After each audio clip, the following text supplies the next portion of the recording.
प्यारे बच्चों, क्लास 12 भूगोल विषय के लिए जेसीईआरटी द्वारा एक मॉडल सेट जारी किया गया है और डी प्रोजेक्ट के तहत 5 मॉडल सेट प्रत्येक विषय के जारी किए गए हैं जो फाइनल परीक्षा और प्री बोर्ड एग्जाम के लिए महत्वपूर्ण है। सेट 1 हम लोगों ने भूगोल का कंप्लीट कर लिया है। यदि उस वीडियो को आप लोगों ने नहीं देखा है तो उसका लिंक आपको डिस्क्रिप्शन में मिल जाएगा, वीडियो के लास्ट में मिल जाएगा या फिर ऊपर आई बटन से भी आप देख सकते हैं। इतिहास का एक सेट पूरा कंप्लीट हो चुका है और भूगोल का भी एक सेट कंप्लीट हो गया है, ये दूसरा सेट है। चैनल पर नए हैं और आर्ट्स विषय के विभिन्न विषयों के लिए महत्वपूर्ण प्रश्नोत्तर यदि आपको चाहिए तो इस चैनल को सब्सक्राइब करके बेल आइकन दबाना ना भूलें, साथ ही मित्रों को शेयर करें। तो चलिए हम लोग आज कुछ नया सीखते हैं। तो सबसे पहले ऑब्जेक्टिव क्वेश्चन है सेट 2 का, मानव भूगोल के जनक कौन है? तो फ्रेडरिक रेटजेल है मानव भूगोल के जनक। संभववाद शब्द का सर्वप्रथम प्रयोग किसने किया था? तो लुसियान फेब्रे ने किया था। निम्नलिखित में कौन सा प्रतिकर्ष कारक है? तो प्रतिकर्ष कारक है आपका इनमें से सभी, मतलब आपका जलाभाव, बेरोजगारी और महामारियां, ये सभी प्रतिकर्ष के कारक है। बच्चों ये जो आंसर तैयार किया गया है वो पीजीटी भूगोल की शिक्षिका श्रीमती शांता कंचन के द्वारा तैयार किया गया है। बहुत जानकार हैं भूगोल विषय के, उनके द्वारा ही ये आंसर हमको बनाकर दिया गया है। अगला क्वेश्चन है, विश्व की 90% जनसंख्या कितने प्रतिशत स्थल भाग पर निवास करती है? तो 10% हो जाएगा। मानव विकास के प्रमुख तत्व हैं तो स्वस्थ जीव, शिक्षा और संसाधनों तक पहुंच, ये सभी हो जाएगा, डी हो जाएगा। इनमें से किस प्रकार की कृषि में खट्टे रसदार फलों की कृषि की जाती है? तो भूमध्य सागरीय कृषि हो जाएगा। ब्राजील में कॉफी बागान को क्या कहा जाता है? तो फजेंडा कहा जाता है। पेट्रोकेमिकल उद्योग में अग्रणी देश का नाम है तो उसका नाम है संयुक्त राज्य अमेरिका। चिकित्सा पर्यटन है तो चिकित्सा हेतु पर्यटन करना। किस देश में रेल मार्ग का जाल का सघनतम घनत्व पाया जाता है? तो संयुक्त राज्य अमेरिका। मानक रेल लाइन की चौड़ाई कितनी होती है? तो 1.44 मीटर। विश्व व्यापार संगठन का मुख्यालय कहाँ है? जेनेवा। भारत में सर्वाधिक जन घनत्व वाला राज्य कौन है? बिहार। भारत में विश्व की कुल कितना प्रतिशत जनसंख्या निवास करती है? तो 17.64%। इनमें से कौन औद्योगिक नगर नहीं है? तो रुड़की जो है वो नहीं है, बाकी तीनों है। सिंचित क्षेत्र में भू निम्नीकरण का कौन सा प्रकार है? तो मृदा लवणता। चावल उत्पादन में अग्रणी राज्य कौन है? तो पश्चिम बंगाल। नीरू मीरू या जल और आब परियोजना भारत में कौन सा राज्य में चलाया जा रहा है? तो आंध्र प्रदेश। मुंबई हाई क्यों प्रसिद्ध है? तो खनिज तेल। रावत भाटा परमाणु ऊर्जा संयंत्र किस राज्य में है? तो इसका जो ऑप्शन दिया हुआ था ये ऑप्शन तो गलत है, सही उत्तर इसका यहाँ लिख दिए हैं, रावत भाटा परमाणु ऊर्जा संयंत्र राजस्थान राज्य में है। यहाँ ऑप्शन में राजस्थान नहीं दिया हुआ था। उद्योगों की जननी किस खनिज को कहा जाता है? तो लौह अयस्क को। नीति आयोग की स्थापना कब की गई? तो 1 जनवरी 2015 को। पहले नीति आयोग का नाम योजना आयोग था जिसकी स्थापना 1950 में की गई थी और ये काम करना शुरू किया था 1951 में। जो आप पंचवर्षीय योजना का नाम सुने होंगे वो वही योजना आयोग है जिसका नाम अब बदलकर नीति आयोग कर दिया गया है। 23 नंबर क्वेश्चन है, कोंकण रेल किस राज्यों से गुजरती है? तो ये महाराष्ट्र, गोवा और कर्नाटक से। पारादीप बंदरगाह किस राज्य में है? उड़ीसा। मृदा अपरदन का मुख्य कारण क्या है? तो वन विनाश, पशु चारण और खनन, तीनों है, इनमें से सभी हो जाएगा। अति लघु उत्तरीय प्रश्नोत्तर है आपका 26 नंबर, पर्यावरण निश्चयवाद जिसको हम लोग नियतिवाद भी कहेंगे क्या है? तो प्रकृति के अनुसार अपने को ढालने की कोशिश करना ही पर्यावरण निश्चयवाद कहलाता है। जनसंख्या वृद्धि क्या है? तो 2 समय अंतरालों के बीच जनसंख्या में हुए परिवर्तन को जनसंख्या वृद्धि कहते हैं। मानव विकास क्या है? तो ऐसा विकास जो लोगों के विकल्पों में वृद्धि करता है और उनके जीवन स्तर में सुधार लाता है, मानव विकास कहलाता है। खनन से आप क्या समझते हैं? तो भूगर्भ से प्राकृतिक अवस्था में स्थित खनिजों को खुदाई करके प्राप्त करने की प्रक्रिया खनन कहलाती है। भारत के पश्चिमी तट पर स्थित प्रमुख पत्तन कौन से हैं? तो आपका है कांडला पतन गुजरात में, मुंबई पतन महाराष्ट्र में, जवाहरलाल नेहरू पतन महाराष्ट्र में, मोरमुवांगो पतन गोवा में, न्यू मंगलौर पतन कर्नाटक में, कोची पतन जो है वो केरल में है। 31 नंबर है झारखंड में लौ ऐश की प्रमुख क्षेत्रों का नाम लिखे। तो झारखंड के पूर्वी एवं पश्चिमी सिंहभूम जिले में नोवामुंडी तथा गोवा खानों से लौ ऐश निकाला जाता है। 32 नंबर क्वेश्चन है इंटरनेट क्या है।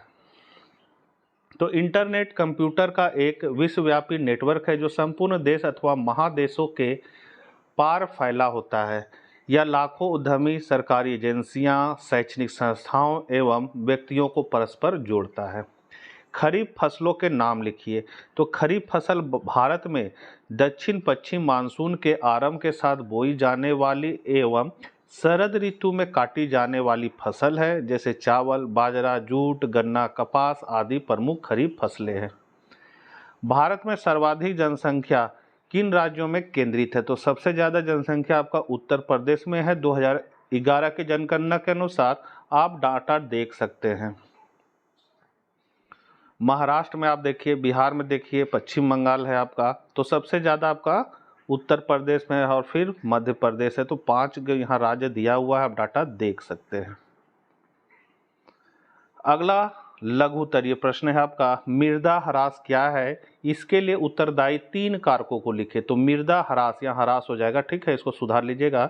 मृदा ह्रास का अर्थ है मृदा की उपजाऊ सतह का कटाव या उसकी क्षरण की प्रक्रिया, जिसमें मिट्टी के कण हवा, पानी या मानवीय गतिविधियों से बह या हट, यहाँ हट हो जाएगा, ईट लिखा गया, हट जाते हैं, जिससे भूमि की उपजाऊ शक्ति कम हो जाती है। इसके लिए उत्तरदायी 3 प्रमुख कारक निम्नलिखित है। पहला, वनों की कटाई।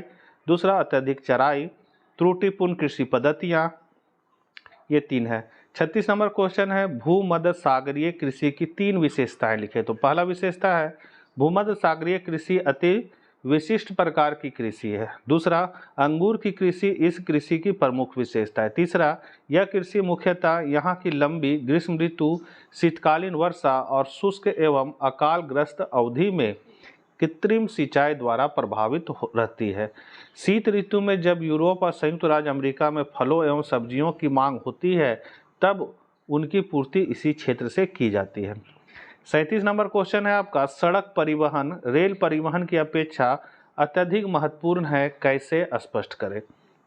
तो पहला पॉइंट हम लोग इसमें निम्नलिखित है, आप लिख लीजिएगा। पहला पॉइंट दिए हैं, सड़कों के लिए रेलवे की अपेक्षा पूंजी निवेश की आवश्यकता कम होती है। दूसरा, इसका निर्माण बहुत ऊंचे स्थानों या किसी भी स्थान पर किया जा सकता है। तीसरा, सड़क परिवहन सुविधाजनक तथा साधारण व्यक्ति की पहुंच के अंदर होता है तथा 24 घंटे उपलब्ध होता है। चौथा, इसकी देखभाल की लागत कम आती है। पांचवा, इसके माध्यम से ही कृषि का विकास होता है। छठा, सड़क परिवहन में व्यक्तिगत सेवा प्रदान करने का विशेष गुण होता है। और सातवां है, सड़कें शीघ्र नष्ट होने वाली वस्तुओं जैसे दूध और सब्जियों आदि को विभिन्न क्षेत्रों में ढोने की सुविधा प्रदान करती है। इससे उत्पादन में बढ़ोतरी होती है तथा साथ ही किसानों का ज्ञान भी बढ़ता है। 38 नंबर क्वेश्चन है, सूखा संभावित क्षेत्र विकास कार्यक्रम की प्रमुख 3 विशेषताएं लिखें। तो इसका आपका आंसर हो जाएगा, सूखा संभावित क्षेत्र विकास कार्यक्रम DPAP की 3 प्रमुख विशेषताएं हैं। पहला, सूखे के प्रभाव को कम करना। दूसरा, पारिस्थितिक संतुलन बहाल करना। तीसरा, सूखा प्रवण क्षेत्रों में लोगों के लिए रोजगार और बुनियादी ढांचा विकसित करना। 39 है, वृद्धि और विकास में अंतर स्पष्ट करें। तो वृद्धि और विकास के बीच मुख्य अंतर टेबल के माध्यम से अंतर बताए हैं। तो एक तरफ वृद्धि है, एक तरफ आपका विकास है। तो पहला पॉइंट है, वृद्धि से आशय शारीरिक एवं व्यवहारिक बदलाव से है, जबकि विकास का मतलब जो है वो शरीर के विभिन्न शारीरिक, मानसिक तथा व्यवहारिक संगठन से होता है। दूसरा, वृद्धि का संबंध शारीरिक तथा मानसिक परिपक्वता से होता है, जबकि विकास जो है वातावरण से संबंधित होता है। वृद्धि किसी विशेष पक्ष अथवा आंशिक स्वरूप को ही करती है, जबकि विकास प्राणी में होने वाले कुल परिवर्तनों का योग होता है। वृद्धि निश्चित आयु के बाद रुक जाती है, जबकि विकास जीवन पर्यंत निरंतर चलता ही रहता है। वृद्धि में व्यक्तिगत भेद होते हैं, सभी बालकों की वृद्धि असमान होती है, जबकि विकास में समानता पाई जाती है, किंतु इसकी दर, सीमा आदि में अवश्य अंतर पाया जाता है। छठा है, वृद्धि का मापन जो है उचित होता है, जैसे शरीर की लंबाई व भार की वृद्धि को मापा जा सकता है, जबकि विकास के बदलाव को होते हुए देखा जा सकता है, जैसे आंतरिक बदलावों एवं योग्यताओं को मात्र अवलोकित कर सकते हैं। 40 नंबर क्वेश्चन है, तृतीय क्रियाकलाप से क्या समझते हैं? तो इस आर्थिक गतिविधि के अंतर्गत वस्तुओं का उत्पादन नहीं होता है, बल्कि अमूर्त सेवाएं प्रदान की जाती है। तृतीय क्रियाकलाप के अंतर्गत व्यापार, वाणिज्य, परिवहन, संचार तथा विभिन्न व्यक्तिगत व व्यावसायिक सेवाओं से संबंधित गतिविधियों को सम्मिलित किया जाता है। 41 है, विनिर्माण उद्योग पर टिप्पणी लिखे। तो विनिर्माण किसी भी वस्तु का उत्पादन है। विनिर्माण का शाब्दिक अर्थ है हाथ से बनाना, फिर भी इसमें यंत्रों द्वारा बनाया गया सामान भी शामिल किया जाता है। हस्तशिल्प कार्य से लेकर लोहे तथा इस्पात को गढ़ना या बनाना, प्लास्टिक के खिलौने बनाना, कंप्यूटर के अति सूक्ष्म घटकों को जोड़ना तथा अंतरिक्ष या निर्माण इत्यादि सभी प्रकार के उत्पादन को निर्माण के अंतर्गत ही माना जाता है। विनिर्माण की सभी प्रक्रियाओं में कुछ साधारण विशेषताएं होती है, जैसे शक्ति का उपयोग, एक ही प्रकार की वस्तुओं का बड़ा उत्पादन तथा कारखानों में विशिष्ट श्रमिक जो मानक वस्तुओं का उत्पादन करते हैं। विनिर्माण आधुनिक शक्ति के साधन तथा मशीनरी के द्वारा या पुराने साधनों द्वारा किया जाता है। तृतीय विश्व के अधिकतर देशों में विनिर्माण को अब भी शाब्दिक अर्थों में प्रयोग किया जाता है। 42 है, स्वर्णिम चतुर्भुज महामार्ग क्या है? इसके 3 विशेषताओं को बताएं। तो स्वर्णिम चतुर्भुज महामार्ग देश के 4 विशाल महानगरों दिल्ली, मुंबई, चेन्नई, कोलकाता को जोड़ने वाली प्रमुख सड़क परियोजना है। इसकी लंबाई 5846 किलोमीटर 4/6 लेन वाली है। इसकी 4 मुख्य विशेषताएं इस प्रकार है। पहला, स्वर्णिम चतुर्भुज महामार्गों लिखा गया है। महामार्गों के पूरा हो जाने के बाद शहरों के बीच यात्रा के दौरान लगने वाली समय तथा इसके बीच की दूरी काफी कम हो गई है। दूसरा, वाहनों की तीव्र तथा अवरोध मुक्त गतिविधि ईंधन की बचत करती है। ये महामार्ग देश के विभिन्न भागों तक वस्तुओं को सहज परिवहन में मदद करते हैं। तीसरा है, स्वर्णिम चतुर्भुज का निर्माण सड़क परिवहन प्रणाली के लिए एक वरदान है। यहाँ से आपका दीर्घ उत्तरीय प्रश्न है, किन्हीं 4 प्रश्नों को उत्तर देना है। 43 नंबर है, गैर परंपरागत ऊर्जा स्रोतों का वर्णन करें। तो सूर्य की रोशनी, जल, तरंगे या लहरें, पवन, भूतापीय ऊर्जा ऊर्जा के गैर परंपरागत स्रोत हैं। गैर परंपरागत स्रोत सस्ते होते हैं तथा आसानी से तैयार किए जा सकते हैं। ये प्रदूषण मुक्त होते हैं क्योंकि इनका प्रयोग करने पर या धुआं या राख नहीं छोड़ते। इनका कोई पर्यावरणिक नुकसान नहीं है। इसमें है सौर ऊर्जा। पहला, तो भारत उष्णकटिबंधीय देश है, अतः देश के उत्तर पूर्वी भागों को छोड़कर अन्य सभी भागों में सूर्य की रोशनी प्रचुर मात्रा में उपलब्ध है। सौर ऊर्जा का प्रयोग खाना पकाने तथा जल गर्म करने के लिए किया जाता है। सौर कुकर, जल पंप, सड़क की लाइटें, टेलीफोन आदि सौर ऊर्जा द्वारा संचालित किए जा रहे हैं। दूसरा है पवन ऊर्जा। तो तमिलनाडु, गुजरात, महाराष्ट्र, उड़ीसा पवन ऊर्जा का प्रयोग कर रहे हैं। पवन जनित पवन चक्कियां, बैटरी चार्जिंग प्रणाली बनाने के प्रयास किए जा रहे हैं। 10 मेगावाट का एशिया का सबसे बड़ा पवन रूप गुजरात के खंभात में शुरू किया गया। पीने के पानी तथा सिंचाई के लिए कई पवन पंप लगाए गए हैं। फिर है भूतापीय ऊर्जा। मणिकरण मतलब हिमाचल प्रदेश में भूतापीय ऊर्जा पर आधारित कोल्ड स्टोरेज इकाई तथा 5 किलोवाट शक्ति वाले संयंत्र से संबंधित विकास की गतिविधियां पूर्ण प्रगति में है। फिर है आपका बायोगैस। तो यह ग्रामीण क्षेत्रों में ऊर्जा के नवीनीकृत स्रोतों का अत्यधिक महत्वपूर्ण स्रोत है। बायोगैस का उप उत्पादन होने के कारण यह समृद्ध उर्वरक उत्पन्न करता है। इसे खाना पकाने के ईंधन के रूप में तथा लाइट जलाने व ऊर्जा उत्पन्न करने के लिए प्रयोग किया जाता है। 44 है, भारत में कृषि की प्रमुख समस्याओं एवं कृषि के विकास में हरित क्रांति की भूमिका का वर्णन करें। तो इसका आंसर है भारतीय कृषि की प्रमुख समस्या। पहले अनियमित मानसून पर निर्भरता, दूसरा है निम्न उत्पादकता, तीसरा है वित्तीय संसाधनों की बाधाएं तथा ऋणग्रस्तता, फिर है भूमि सुधार की कमी, छोटे खेत तथा विखंडित जोते, अत्यधिक रसायनों व उर्वरकों का प्रयोग, फिर है सिंचाई साधनों की कमी। तो भारत में 1960 के दशक में खाद्यान्न फसलों के उत्पादन में वृद्धि करने के लिए अधिक उत्पादन देने वाली नई किस्मों के बीज किसानों को उपलब्ध कराए गए।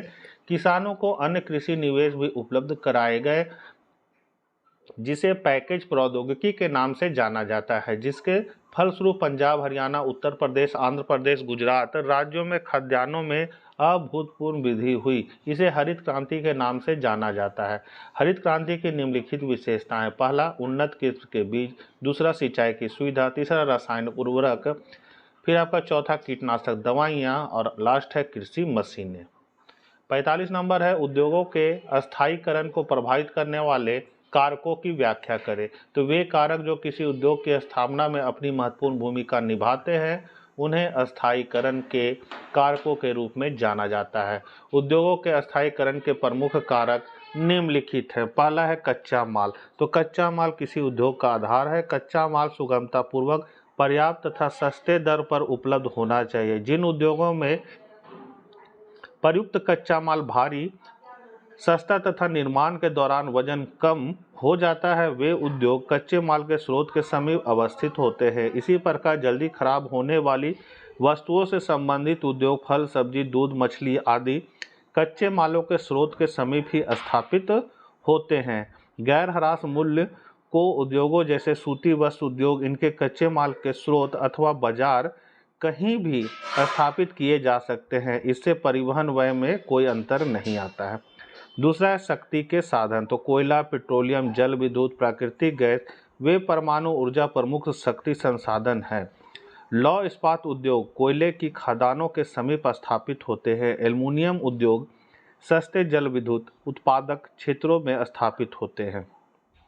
जल विद्युत तारों से संप्रेषण व पेट्रोलियम, प्राकृतिक गैस में पाइपलाइन सुविधाजनक है, अतएव उद्योगों में विकेंद्रीकरण की प्रवृत्ति बढ़ रही है।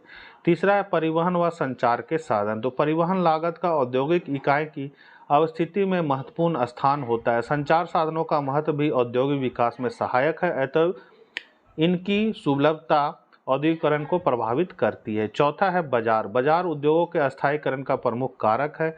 अधिक क्रय शक्ति तथा सघन आबादी उद्योगों के लिए बृहद बाजार उपलब्ध कराती है। पांचवा है कुशल श्रमिक। यद्यपि वर्तमान समय में मशीनीकरण का बोलबाला है, किंतु उद्योगों में कुशल श्रमिकों की प्राप्ति उनके अस्थायीकरण को प्रभावित करती है। छठा है पूंजी। तो पूंजी उद्योगों की स्थापना में एक महत्वपूर्ण कारक है। विकासशील देशों में पूंजी की कमी के कारण आशातीत औद्योगिक विकास नहीं हो पाया है। फिर है जलापूर्ति। तो कुछ ऐसे उद्योग हैं जिनमें जल की पर्याप्त आवश्यकता होती है, जैसे कागज उद्योग, चमड़ा उद्योग आदि। ऐसे उद्योग किसी अस्थायी जल स्रोतों के समीप ही स्थापित किए जाते हैं। आठवां है जलवायु। तो उपयुक्त तथा स्वास्थ्यप्रद जलवायु श्रमिकों की कार्यक्षमता बढ़ाती है। इसके अलावा कुछ उद्योग ऐसे हैं जिनके लिए विशिष्ट जलवायु आवश्यक होती है, जैसे वस्त्र उद्योग के लिए आर्द्र जलवायु व सिनेमा उद्योग के लिए स्वच्छ आकाश व सूर्य प्रकाश वाली जलवायु आदि। नौवां है उच्च तकनीकी। तो उच्च तकनीकी के द्वारा विनिर्माण की गुणवत्ता को नियंत्रित करने, अपशिष्टों के निस्तारण व प्रदूषण बचाव संभव है, अतः इसका अहम योगदान रहता है। इन सभी कारकों के अलावा सरकारी नीतियां, सस्ती भूमि, राजनीतिक स्थिरता, बैंकिंग व बीमा संबंधी सुविधाएं भी है उद्योगों के स्थायीकरण में महत्वपूर्ण भूमिका निभाने वाले कारक। 46 अंतर्राष्ट्रीय व्यापार में भारत के बदलते स्वरूप पर एक टिप्पणी लिखें। तो भारत का अंतर्राष्ट्रीय व्यापार पिछले कुछ दशकों में व्यापक रूप से विकसित और बदल गया है। 1950-51 में भारत का कुल विदेशी व्यापार लगभग 1214 करोड़ रुपए था, जो 2016-17 में 44.30 लाख करोड़ रुपए तक पहुंच गया। निर्यात और आयात दोनों में भारी वृद्धि हुई है, लेकिन आयात की वृद्धि निर्यात से तेज रही है। भारत के व्यापार में वस्तुओं की संरचना में भी बड़े बदलाव हुए। कृषि और संबंध उत्पादों की हिस्सेदारी कम हुई, जबकि पेट्रोलियम, कच्चे उत्पादों, इंजीनियरिंग वस्तुओं, फार्मास्यूटिकल्स और आईटी सक्षम सेवाओं जैसे क्षेत्रों की हिस्सेदारी बढ़ी है। यह संकेत है कि भारत ने कच्चे माल से उन्नत वस्तुओं और सेवा निर्यात की ओर अपना ध्यान केंद्रित किया है। भारत ने अपनी व्यापार नीतियों को उदार बनाया है, जिससे विदेशी निवेश में वृद्धि हुई है और वैश्विक बाजारों तक पहुंच बेहतर हुई है। यह वैश्विक आर्थिक एकीकरण के प्रति भारत के रुख को दर्शाता है। इसके तहत भारत ने कई द्विपक्षीय और क्षेत्रीय व्यापार समझौतों पर हस्ताक्षर किए हैं, जैसे कि आसियान, जापान और दक्षिण कोरिया के साथ। हाल ही में व्यापार में विविधीकरण हुआ है। अमेरिका में बढ़े आयात शुल्क के बाद भारतीय निर्यातक नए बाजारों, विशेषकर एशियाई, यूरोपीय और मध्य पूर्व के देशों की ओर बढ़े हैं। इससे भारत का वैश्विक निर्यात बास्केट व्यापक हुआ है और विभिन्न क्षेत्रों और बाजारों में प्रतिस्पर्धा बढ़ी है। डिजिटल अवसंरचना ने भी भारत के अंतर्राष्ट्रीय व्यापार को बदल दिया है, जिसमें यूनिफाइड पेमेंट्स इंटरफेस मतलब यूपीआई का अंतर्राष्ट्रीय स्तर पर उपयोग बढ़ रहा है। इसके साथ ही भारत रुपया के अंतर्राष्ट्रीयकरण की दिशा में कदम बढ़ा रहा है, जिससे व्यापार में रुपये का इस्तेमाल भी बढ़ा है। इस प्रकार भारत का अंतर्राष्ट्रीय व्यापार अब विनिर्माण, तकनीकी सेवाओं और डिजिटल भुगतान प्रौद्योगिकी के माध्यम से अधिक प्रतिस्पर्धी, व्यापक और वैश्विक रूप से समेकित होता जा रहा है। यह बदलता स्वरूप भारत को विश्व व्यापार में एक महत्वपूर्ण खिलाड़ी के रूप में स्थापित कर रहा है। इससे स्पष्ट होता है कि भारत की अर्थव्यवस्था और व्यापार नीति में आए बदलावों के कारण अंतर्राष्ट्रीय व्यापार में भारत के स्वरूप में गतिशीलता और विविधता आई है, जो देश की आर्थिक प्रगति और वैश्विक संबद्धता को प्रदर्शित करता है। 47 है, भारत में गंदी बस्तियों की समस्याओं का वर्णन करें। बच्चों, वीडियो बहुत लंबा हो रहा है, लेकिन हम चाह रहे हैं कि एक ही वीडियो में आपका सेट 2 कंप्लीट कर दे। तो 47 है, भारत में गंदी बस्तियों की समस्याओं का वर्णन करें। तो गंदी बस्तियां सामान्यतः नगर के ऐसे क्षेत्र के रूप में होते हैं जहां मकान निवास की दृष्टि से इतने अधिक अनुपयुक्त होते हैं कि वे मानवीय स्वास्थ्य तथा समाज के नैतिक मूल्यों के लिए खतरा बन जाते हैं। गंदी बस्तियों में वे लोग निवास करते हैं जो ग्रामीण क्षेत्रों से नगरीय क्षेत्रों में रोजगार की तलाश में आते हैं तथा कम आमदनी होने के कारण अच्छे आवासों में नहीं रह पाते हैं। गंदी बस्तियों में समान रूप से निम्नलिखित समस्याएं देखने को मिलती है। पहला, गंदी बस्तियां न्यूनतम वांछित आवासीय क्षेत्र होते हैं जहां जीर्ण शीर्ण मकान, स्वास्थ्य की निम्न सुविधाएं, खुली हवा तथा प्रकाश का अभाव जैसी समस्याएं मिलती है। दूसरा है, इन बस्तियों में शुद्ध पेयजल का अभाव तथा शौचालयों की कमी देखने को मिलती है। मुंबई की धारावी नामक गंदी बस्ती में 1440 व्यक्तियों पर मात्र एक शौचालय की उपलब्धता है। तीसरा है, गंदी बस्तियों में बहुत अधिक भीड़ भाड़ मिलती है, साथ ही इनमें बहुत पतली व संकरी गलियां मिलती है। मुंबई की धारावी गंदी बस्ती में कुछ गलियां तथा पगडंडियां इतनी संकरी है कि वहां से एक साइकिल को निकालना भी कठिन है। चौथा, इन बस्तियों में जनसंख्या घनत्व बहुत अधिक मिलता है। सामान्यतः एक कमरे में पूरा परिवार रहता है। कई बार तो यहाँ एक कमरे में 10 से 12 व्यक्ति रहते हुए देखे जा सकते हैं। पांचवा है, इन आवासीय क्षेत्रों में घटिया निर्माण सामग्री से निर्मित मकान मिलते हैं जो आग जैसे गंभीर खतरों के जोखिम से युक्त होते हैं। छठा है, सफाई व्यवस्था अति निम्न स्तरीय तथा जगह जगह छितराया हुआ कूड़ा कचरा तथा गंदे पानी के गड्ढे देखे जा सकते हैं जो मानव स्वास्थ्य के लिए गंभीर खतरा है। सातवां, इन गंदी बस्तियों में निवासित अधिकांश व्यक्ति कम वेतन पर अधिक जोखिम भरे कार्य करते हैं, जिसके कारण कुपोषण तथा विभिन्न बीमारियों से पीड़ित व्यक्तियों की पर्याप्त संख्या यहाँ मिलती है। आठवां पॉइंट है, गंदी बस्तियों के निवासियों के अधिकांश बच्चे स्कूली शिक्षा से वंचित इसलिए रह जाते हैं कि यहाँ के लोग अपने बच्चों के लिए स्कूली शिक्षा पर होने वाले खर्च को सहन नहीं कर पाते। और लास्ट 9वां पॉइंट है, नशीली दवाओं, शराब, गुंडागर्दी, जुआ, वेश्यावृत्ति तथा अपराध जैसी सामाजिक बुराइयां भी यहाँ प्रमुखता से देखने को मिलती है। और लास्ट क्वेश्चन है मॉडल सेट 2 का, दिए गए विश्व के मानचित्र में निम्नलिखित को दर्शाएं। तो 5 मॉडल सेट है बच्चों, एक ही ग्राफ में हम सबको दर्शा दिए हैं। तो इसमें आपको स्वेज नहर पूछा है, मेडागास्कर पूछा है, कनाडा है, रूस है, लंदन है। तो हम लोग ग्राफ में देख लेते हैं ये सब कहाँ है। तो पहले स्वेज नहर को देखते हैं। तो आप यहाँ पर आप ग्राफ में जब देखिएगा तो ये जो एरिया आप देख रहे हैं, ये एरिया, ये आपका स्वेज नहर, यहाँ लिख दिए हैं स्वेज नहर। तो कहाँ पर है? ये जो आप लाल वाला देख रहे हैं ना, ये लाल वाला यही है स्वेज नहर, ठीक है। उसके बाद दूसरा है मेडास्कर। तो मेडास्कर जो है आपका यहाँ पर है, ये जो है, ये जो बिंदु लगा हुआ है ये है आपका मेडास्कर। तो ये आप देख लीजिए मेडास्कर, थोड़ा बड़ा कर दे रहे हैं, यहाँ पर जो बिंदु लगा हुआ है यही है मेडास्कर। फिर है आपका कनाडा। तो कनाडा आप देख लीजिए कहाँ पर है, कनाडा है आपका, ये जो बिंदु लगा हुआ है ये काला वाला, ये है आपका कनाडा। उसके बाद है आपका रूस। तो रूस आपको ये बड़ा वाला जो क्षेत्र आप देख रहे हैं ये पूरा रूस का क्षेत्र है। तो रूस यहाँ लिखा हुआ है आपका रूस। और लास्ट है आपका लंदन। तो लंदन है आपका यहाँ पर, देखिए बहुत छोटा है लंदन, ये जो एरिया देख रहे हैं ना यही है आपका लंदन। तो इसको एक बार हम छोटा कर देते हैं, आप स्क्रीनशॉट ले लीजिए इसको बढ़िया से। और कौन कहाँ है, ये पूरा 5 मॉडल सेट में सबको हम एक ही ग्राफ में दर्शा दिए ताकि आपको असुविधा ना हो। तो आशा करते हैं वीडियो आपके लिए उपयोगी साबित होगा। सेट 2 कंप्लीट हो गया। सेट 1 का वीडियो आपको आई बटन पर मिल जाएगा या डिस्क्रिप्शन में दे देंगे। और मिलते हैं हम लोग फिर नेक्स्ट वीडियो साथ। जय हिंद, जय भारत।